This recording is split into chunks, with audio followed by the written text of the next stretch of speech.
Tub spouts must deliver high flow to prevent water backing up into the shower head.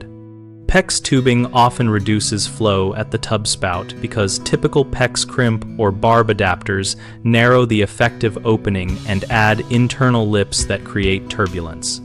To prevent backup into the shower head, use fittings with an internal diameter equal to or larger than the tub spout inlet.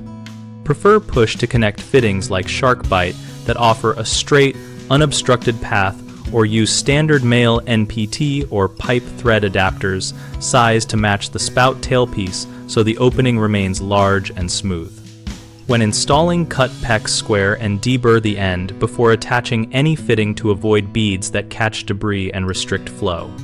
If you must transition from PEX to rigid pipe, keep the transition as close to the spout as practical so the final run to the spout is full-bore copper or brass.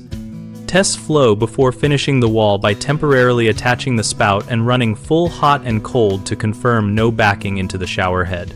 Common mistakes start with using crimp or clamp style PEX adapters at the spout, which often have a reduced bore.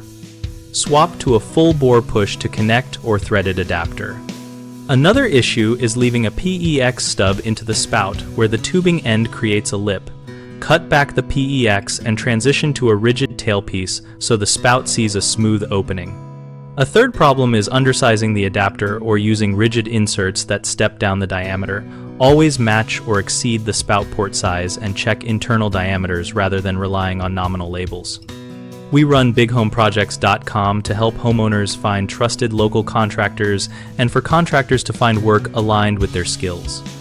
Our site also hosts an active discussion community where homeowners and tradespeople exchange tips and real-world experiences.